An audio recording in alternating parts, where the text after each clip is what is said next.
Thank you. Wow.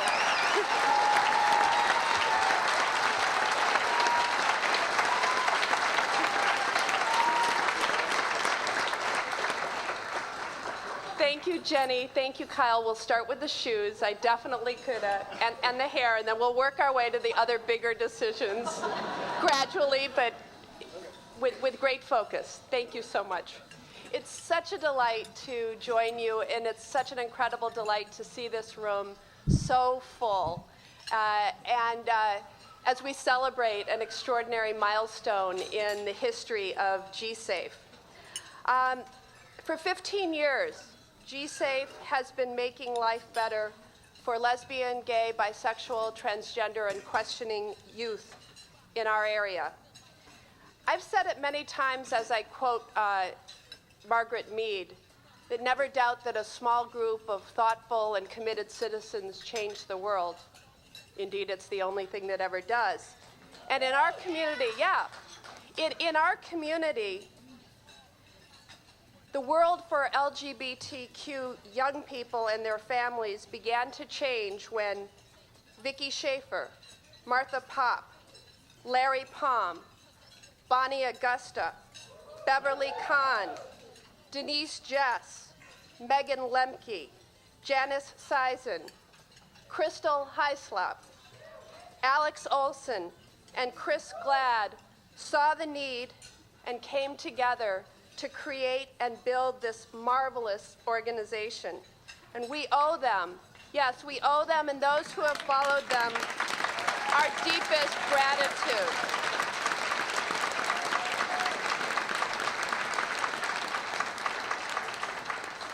GSAFE has changed so many lives, but I'm particularly struck by the difference GSAFE makes in our rural communities in Wisconsin. Often it's a parent in a rural community who calls to say that their child is being harassed or bullied at school, and the school seems quite unable to deal with it. More and more, this includes parents of elementary youth who are gender nonconforming and struggling with harassment and bullying right in their very classrooms. Working with school staff and administrators, the training that GSAFE provides has far-reaching benefits that extend long after one child's situation is remedied. GSAFE creates leaders. And I'm proud to say, as Jenny mentioned in her introduction, that I was back there in 1997 at the First Unitarian Church to hand out some of the very first leadership awards. GSAFE has produced and nurtured some of our most effective young leaders, both in and out of the LGBT community. It's the student involvement, the peer-to-peer interactions that give GSAFE its strength and, importantly, its soul. These young people are supported and inspired by the parents, the educators, the GSAFE staff, and all those friends and allies in our community who are teaching our kids respect for one another and responsibility for themselves. And I salute all of you. I look forward to the day, as we all do, when we no longer need a GSAFE. But unfortunately, we are not there yet. This week, and if some of you have read the flyer on your tables, this week in West Bend, the school board voted against sanctioning a gay-straight alliance at 2 high schools.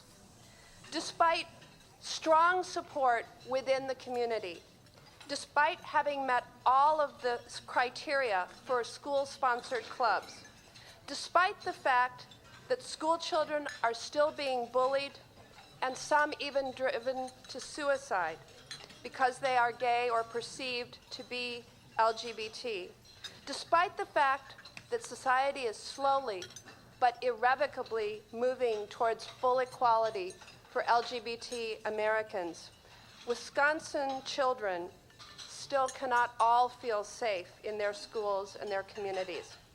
And that is why we need GSAFE, and why the work you do in schools throughout Wisconsin is so vitally important to the struggle for full equal rights and the pursuit of happiness.